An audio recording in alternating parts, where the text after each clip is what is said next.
અમે આવશે ને થોડી બસ ક્લચ દબાય, થોડી બ્રેક કર. હા, ખોલ દે બ્રેક, ક્લચ પાડ.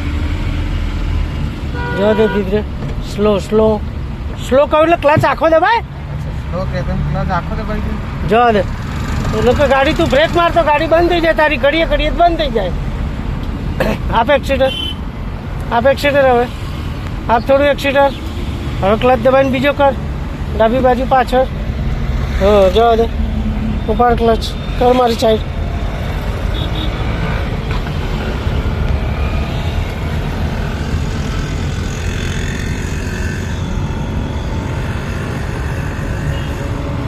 સ્લો કહું ને એટલે જ્યારે બી સ્લો કહું ક્લચ પૂરો દબાઈ દેવાનો, અધૂરો નહીં રાખવાનો. અને જરૂર પડે એટલી બ્રેક કરવાની, ધીમે ધીમે, એકદમ બ્રેક નહીં મારી દેવાની.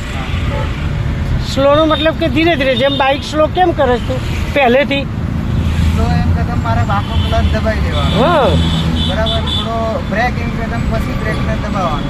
બાઇકમાં જેમ ચલાવે છે, સ્લો કરે છે, બ્રેક કરે છે, ક્લચ ઉપાડે છે, ક્લચ દબાવે છે. બાઇકમાં ક્લચ દબાવ્યા વગર બ્રેક મારીએ શું થાય? બંધ થઈ જાય ને, અને એઠાઈ પડાય.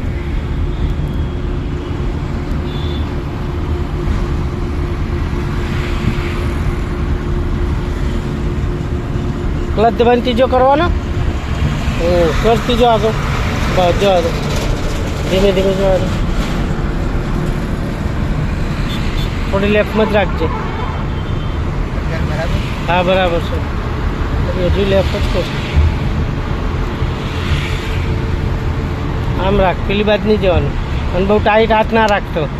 આ બે જગ્યાએથી હાથ ફ્રી હોવો જોઈએ ખભાથી. હાથ ટાઈટ હોય ને એટલે સ્ટીરિંગ ટાઈટ પકડાય. સ્ટીરિંગ ટાઈટ પકડો એટલે સ્ટીરિંગ ફગે પાછું તમારું.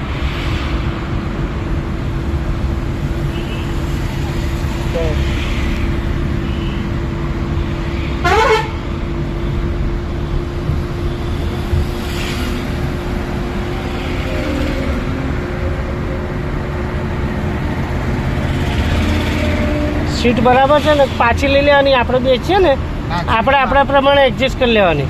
મારે બરાબર લાગે. બરાબર છે ને, તો વાંધો નહીં. આખો દબાઈ જાય.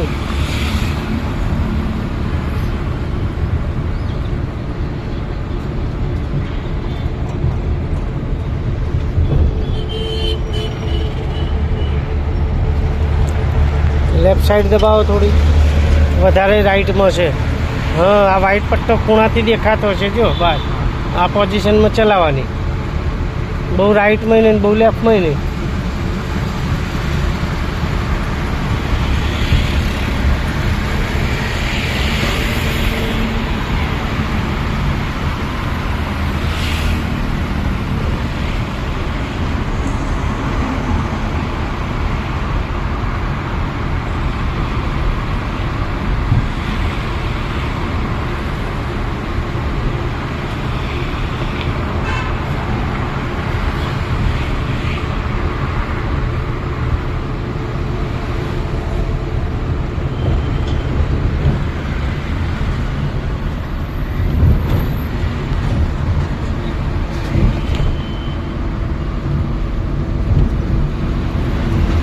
લેફ્ટમાં દબાય, થોડી રાઈટમાં વધારશે. હા,